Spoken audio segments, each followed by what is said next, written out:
Hello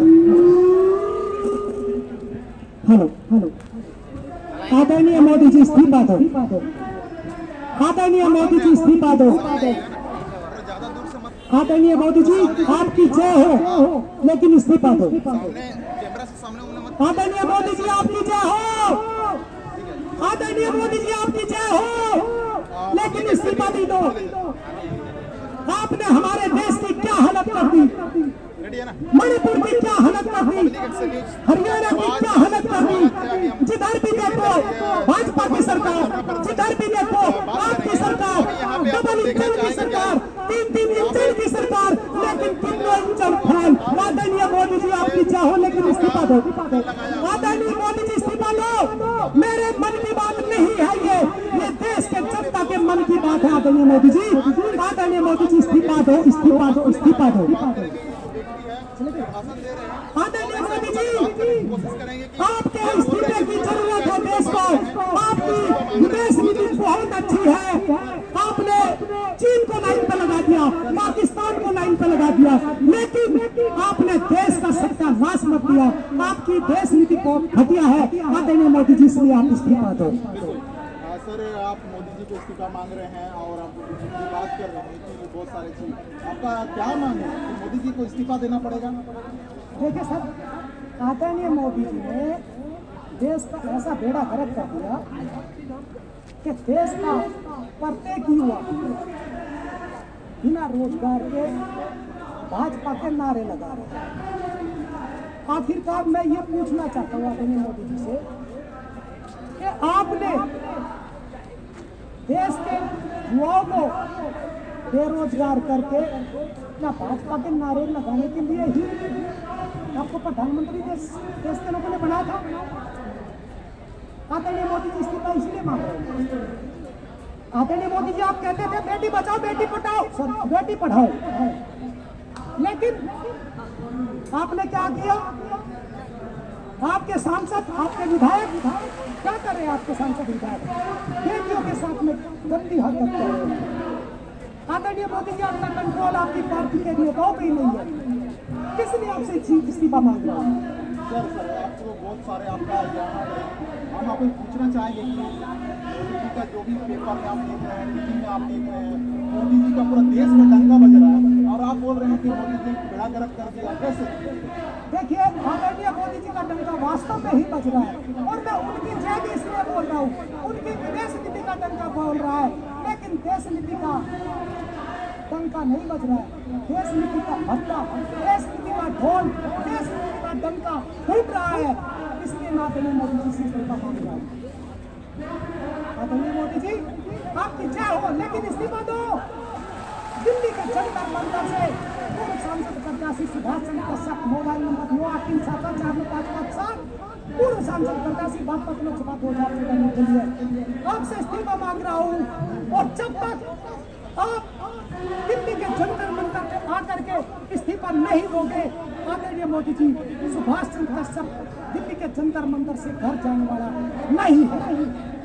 आप इस्तीफा मांग रहे हैं और इस्तीफा मांगने का आपको बहुत सारे कारण लिखे हुए हैं, लेकिन बात यह है कि अभी उनको बहुमत की सरकार, उनका यानी कि बहुमत से भी ज़्यादा तो कैसे इस्तीफा दे देंगे? सर, एक बात बताओ मुझे, इस देश के अंदर किसका बहुमत नहीं है? क्या मेरा बहुमत नहीं है? देश के 140 करोड़ का बहुमत मेरे साथ है, लेकिन ईवीएम की चाबी मेरे हाथ में तो दे दो एक बार। कहते हैं कि ईवीएम ठीक है। अरे मुझे कोई ये बता दो, ईवीएम ठीक कैसे हो जाएगी भाई साहब? ईवीएम एक कंप्यूटर है और अंग्रेजी की एक डेफिनेशन है, computer is an electronic device can be change any data anywhere any time. Sir, मैं पूछना चाहता हूँ, क्या ये ईवीएम इलेक्ट्रॉनिक नहीं है? क्या ईवीएम में डाटा बदला नहीं जा सकता? आज भारत देश चंद्रयान 3 लेके चांद पे पहुंच चुका और धरती पे बैठा बैठा इसरो, हमारे देश का परम आदरणीय इसरो, चांद पे चंद्रयान 3 को उतारने की कोशिश कर रहा है। सिर्फ ये पे बैठा बैठा कैसे? कंप्यूटर से कैसे? इलेक्ट्रॉनिक डिवाइस से। Computer is an electronic device, so EVM also electronic device can be changed any vote anytime anywhere from anywhere. Sir आप लोग यानी कि आप तो चलो चुनाव लड़ रहे हैं नहीं लड़ रहे हो तो आपका ये है, लेकिन जिस जगह कांग्रेस जीत जाती है वहाँ पे ईवीएम आप लोग के लिए ठीक रहता है, और जहाँ कांग्रेस हार जाती है, चाहे विभिन्न पार्टी हार जाती है, बीजेपी जीत जाती है, वहाँ पे आप लोग को ईवीएम दिक्कत लगता है। ये क्या माजरा है? बाकी पार्टी लोग तो ईवीएम का विरोध नहीं कर रहे हैं। आप देखते हैं राष्ट्रीय पार्टी कांग्रेस है, उन्होंने ईवीएम को लेकर आया है, उन्होंने तो आज तक विरोध दर्ज नहीं किया है। राहुल गांधी जी का माननीय राहुल गांधी जी का मुंह से भी कभी सुने नहीं कि ईवीएम हैक हो रहा है, ईवीएम से जीता जा रहा है। अखिलेश यादव जी नहीं बोल रहे, ममता बनर्जी नहीं बोल रहे थे, केजरीवाल के साथ बोल रहे हैं कि नहीं बोल रहे, ये समझ में नहीं आ रहा। लेकिन ईवीएम का प्रति लोग का जिस प्रकार से धरना प्रदर्शन का हल्ला बोल होना चाहिए था, लेकिन राजनीतिक पार्टियों का नहीं हो रहा है, ये क्या है? सर मैं आपसे कहना चाहता हूँ कि एक सिक्के के दो पहलू होते हैं, एक हेड और एक टेल। कांग्रेस और भाजपा दोनों के दोनों एक सिक्के के दो पहलू हैं, एक हेड है और एक टेल है। दोनों की नीति एक है, वो चाहते हैं कि कभी कांग्रेस प्रधानमंत्री बना ले, कभी भाजपा प्रधानमंत्री बना ले, बाकी देश के लोगों को प्रधानमंत्री बनने का मौका ही ना मिले। ये चाहते हैं कि देश में लूटने का ठेका इन्हीं के पास रहे, और देश को 67 सालों तक कांग्रेस और अन्य पार्टियों ने लूटा, और उसके बाद पिछले लगभग 9 सालों से केवल भारतीय जनता पार्टी देश को लूट रही है। देश को लूट ही नहीं रही है, देश को तबाह कर रही है। आदरणीय मोदी जी कहते थे कि मैं चाय वाला हूँ। सर मुझे कोई ये बता दो, इस जंतर मंतर में भी चाय वाले बहुत सारे हैं, कौन सा प्रधानमंत्री बना? अरे कौन सा मंत्री बना? अरे कौन सा चेयरमैन ही बनाओ तो बता दो, प्रधान भी बना तो बता दो। आखिर आदरणीय मोदी जी के पास में कितना पैसा आया कहाँ से? अरे सारा का सारा देश लूट के रख दिया आदरणीय मोदी जी ने। एक बार मोदी जी को हटा के तो दिखाओ, हटाओ मोदी जी को, और जब दूसरी सरकार आएगी तब जांच करेगी, तब पता चलेगा मोदी जी कितने पानी में थे और कितना घोटाला किया, कितना देश का बेड़ा गर्क किया। अभी तो मोदी जी है, सीबीआई, ईडी, सारी पुलिस फोर्स सब इनके कब्जे में है, देश के चारों स्तंभ इनके कब्जे में है। कार्यपालिका, विधायिका, न्यायपालिका, मीडिया, चारों इनके कब्जे में, मोदी जी के कब्जे में। कोई मुंह खोल के तो दिखाओ। मोदी जी फट्टे चाहते हैं, संडे मार देंगे उनके। देख लो, भाजपा के प्रवक्ता को कभी अपनी बात ही नहीं करते, जितने टीवी चैनलों के डरे हुए बेचारे पत्रकार, मैं उनको मोदी मीडिया नहीं कहता, मैं उन्हें डरे हुए पत्रकार कहता हूँ। भाजपा से, मोदी जी से डरे हुए हैं। अरे पिछले चीफ जस्टिस को देख लो, न्यायपालिका को क्या हालत करी, उसके ऊपर क्या क्या उसके ऊपर आरोप लगाए। जब मोदी जी के पक्ष में, सरकार के पक्ष में, भाजपा के पक्ष में उन्होंने फैसला दिया तो वो दूर के धुले निकल गए। आप देख लो, विधायिका, कोई भी सांसद, चाहे मोदी जी का हो, चाहे मोदी जी के खिलाफ कोई विपक्ष का हो, क्या मोदी जी के खिलाफ बोलते हैं? नहीं बोलते। सबको पता है कि फट्टे चाप देगा मोदी जी। मीडिया का देख लो, मीडिया की क्या हालत कर दी। कोई टीवी चैनल वाला मोदी जी के खिलाफ, भाजपा के खिलाफ कोई कंपेन चलाते तो दिखाओ। अरे पुण्य परशुन वाजपेयी जी का मैं उदाहरण देता हूँ। इसी जंतर मंतर पे बैठकर पुण्य परशुन वाजपेयी जी कांग्रेस की घंटी, बैंड बजाते थे, घंटी बजाते थे। आज पुण्य परशुन वाजपेयी जी कहाँ है? देख लो क्या कर दिया, सच्ची खबर दिखाते थे। और अब जब भाजपा की बात आई, पुण्य परशुन वाजपेयी जी ने सच्ची खबर दिखाई। कहाँ है? यूट्यूबर बन गया, यूट्यूबर बन गया। रवीश कुमार कहाँ है? सच्ची खबर बोल रहा था, यूट्यूबर बन गया। अभिषेक शर्मा कहाँ है? यूट्यूबर बन गया। जितने भी यूट्यूबर और पत्रकार में क्या अंतर है? क्या आज तक का पत्रकार हो, चाहे दूसरे पत्रकार हो, वो लोग का भी आता है, और पत्रकार में क्या अंतर है? देखिए बड़े भाई, पत्रकारों में और यूट्यूबर में बहुत अंतर होता है। पत्रकारों में वो किसी संस्था से जुड़े होते हैं और उसके साथ मिलकर वो उसकी एसओपी के द्वारा अनुसार कार्य करते हैं। यूट्यूब चैनल, यूट्यूबर अपनी मर्जी से काम करते हैं। जब वो अपनी मर्जी से काम करते हैं और जो पत्रकार होते हैं किसी संस्थान के, वो किसी के मार्गदर्शन में काम करते हैं, दोनों में जमीन आसमान का अंतर होता है। जितने भी टीवी चैनल के, अखबारों के पत्रकार निष्पक्ष पत्रकार थे, सबके सब जो सच बोलते थे उन्हें मोदी जी ने निकलवा दिया, सारी जगह से नौकरी से निकलवा दिया। आखिर में क्या वो यूट्यूबर बन गए, क्योंकि वो सच बोलना जानते थे। यूट्यूब चैनल पे वो सच बोल सकते हैं, अपनी बात बोल सकते हैं। मीडिया संस्थानों के साथ में वो सच बात नहीं बोल सकते। यूट्यूबर ही सच्चे पत्रकार हैं, ये आप मानते हैं? यूट्यूबर वास्तव में सच बात बोल रहा हूँ कि 90% जितने भी यूट्यूबर पत्रकार हैं, एक्चुअल में पत्रकार तो वो ही है। आज के टाइम में जो देश का चौथा स्तंभ कहला रहा था, जिसे रवीश कुमार जी गोदी मीडिया के नाम से फेमस किए, आज वो पत्रकार नहीं है। आज जो वास्तव में पत्रकार है वो यूट्यूबर चैनल के पत्रकार है, जो सच्ची आवाज उठाते हैं। जो टीवी चैनल के डरे हुए पत्रकार है वो तो भाई साहब के भी नहीं। मैं मोदी जी के खिलाफ यहाँ पे धरना दे रहा हूँ, मेरी 150 मांग है मोदी जी के खिलाफ, देश की जनता के लिए, समाज के लिए, देश के चारों स्तंभ के लिए, देश की सेना के लिए। जनरल बिपिन रावत की मौत कैसा हुई उसकी जांच क्यों नहीं हुई? पुलवामा हमला कैसा हुआ उसकी जांच क्यों नहीं हुई? गलवान घाटी में 20 जवान कचर मुड़ी के तरीके से काट दिए गए, उनकी जांच नहीं हुई। आखिर मुझे ये बताइए, बताओ जब किसी की जांच नहीं होगी, कुछ नहीं होगा, तो डरा हुआ पत्रकार कौन है? मैं इतनी आवाज उठा रहा है, कोई सा पत्रकार, कोई से भी टीवी चैनल का पत्रकार है ऐसी नहीं है, सिर्फ आप ही है यूट्यूब चैनल के 25-30 पत्रकार, और यही आवाज उठाएंगे और मैं इन्हीं को सैल्यूट करता हूँ। बताओ मैं टीवी चैनल के पत्रकारों को कैसे सैल्यूट करूँ? हालांकि बेचारे वो पत्रकार है, मैं उन्हें सैल्यूट इसलिए करता हूँ क्योंकि उनकी मजबूरी है, उन्हें भी अपने बच्चे पालने हैं। और आदरणीय मोदी जी का जो ध्येय है, जो देश की समाज की बात करेगा, जो मोदी सरकार के खिलाफ की बात करेगा, उसके बच्चों तक को धोखा मारने का काम मोदी जी करेंगे। ये मोदी जी की नीति है। इसलिए मैं आदरणीय मोदी जी की देश नीति को घटिया बता रहा हूँ, विदेश नीति को मैं मोदी जी को सैल्यूट कर रहा हूँ, क्योंकि देश नीति घटिया है। विदेश नीति में चीन को लाइन पर लगा, पाकिस्तान को लाइन पर लगा, इसलिए सैल्यूट के हकदार है। लेकिन देश नीति के अंदर भी तो देखो भाई साहब, बच्चे को बेरोजगार कर दिया, सब जगह टैक्स लगा दिया। मुझे ये बताइए नोटबंदी क्यों करी? अरे नोटबंदी क्यों करी? नोटबंदी सिर्फ इसलिए करी, भाई रिकॉर्ड कर ले, फिर ना कहिए इनको कहा था। नोटबंदी क्यों करी? नोटबंदी इसलिए करी क्योंकि यूपी के अंदर अखिलेश यादव की सरकार थी, समाजवादी पार्टी की सरकार थी। अगर उन्होंने थोड़ा बहुत लुट्टा खसुट्टा होगा सरकार के दौरान, उनका पैसा जीरो करने खातर मोदी ने नोटबंदी करी थी। सच्चाई बात तो ये है। और सारा पैसा भाजपा के फंड में नहीं कर पाएंगे। मुझे ये बताओ, भाजपा के फंड में पैसा कहाँ से आ रहा भाई? कहाँ से आ रहा है? देश में इतना पैसा था, अडानी अंबानी के पास में पैसा कैसे जा रहा भाई साहब? क्यों जा रहा भाई साहब?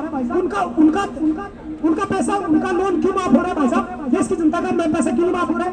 मोदी जी हमेशा बोलते हैं 5 किलो अनाज दिया। अरे मोदी जी, आदरणीय मोदी जी, आपने 5 किलो अनाज नहीं दिया, आपने पूरे देश के 80 करोड़ लोगों को भिखारी बना दिया, बेरोजगार बना दिया। क्या कहूँ, मोदी जी बहुत गुस्सा है देश के अंदर। एक ही दिन में मुद्दा खत्म नहीं होगा, इसका बहुत सारा मुद्दा है। उम्मीद करते हैं कि इस आदरणीय मोदी जी इस्तीफा दीजिए। पब्लिक एक्शन आदरणीय मोदी जी, मैं हाथ जोड़ के, आदरणीय मोदी जी, मैं हाथ जोड़ के आपसे आग्रह करता हूँ, आदरणीय मोदी जी, आदरणीय मोदी जी इस्तीफा दे दीजिए। देश का और सत्यानाश ना करिए, देश का और बेड़ा गर्क ना करिए। आदरणीय मोदी जी, मेरे बड़े बुजुर्ग कहते थे कि अगर किसी मस्जिद में जाओ, किसी मरे हुए के यहाँ पे जाओ, अगर आप रो नहीं सकते तो रोने जैसी बात जरूर कर देना। लेकिन आदरणीय मोदी जी, देश की संसद के अंदर बात चल रही थी मणिपुर की बेटियों की, उनके साथ में दुर्दशा हुई, लगन परेड हुई, बाप और भाई के सामने 21 साल की बहन को, बेटी को रेप करके हत्या कर दी। एक रिटायर्ड फौजी, देश की कारगिल का युद्ध, उसकी घरवाली का भी लगन परेड करी। आदरणीय मोदी जी, किसको छोड़ा आपने? सबको तो बेइज्जत कर दिया। जम्मू कश्मीर में देश के सैनिकों को अपने जूते लगवाए और वीडियो वायरल करवाई। आदरणीय मोदी जी, आप भले ही आप ताल ठोक के कहते हो कि आपने धारा 370 हटा दी, अच्छी बात है, सैल्यूट करता हूँ, हटनी भी चाहिए थी। लेकिन आदरणीय मोदी जी, देश के सैनिकों को क्यों पिटवाया? अगर पिटे थे तो उनकी वीडियो क्यों वायरल करवाई? आदरणीय मोदी जी, इन सब के जिम्मेदार आप है। आदरणीय मोदी जी, आप है। इस्तीफा देना पड़ेगा आज ही। दिल्ली के जंतर मंतर पे 21 अगस्त 2023 को इस्तीफा मांग रहा हूँ आदरणीय मोदी जी, और आपको इस्तीफा देना ही पड़ेगा आदरणीय मोदी जी। 2019 में पुलवामा हमला हुआ, 44 जवान लगभग शहीद हुए, आखिर उनकी जांच क्यों नहीं हुई? आदरणीय मोदी बताओ तो सही। आपने उनके हर एक डेड बॉडी पे, हर एक शहीद शरीर पर राजनीति करी। राहुल गांधी ने क्या बोला? आपने उसको भी पप्पू कह दिया। आदरणीय मोदी जी, राहुल गांधी की बात बताता हूं। राहुल गांधी तो वो शख्स है जिसने बचपन में अपने बाप की मौत चिथड़े होती हुई देखी है।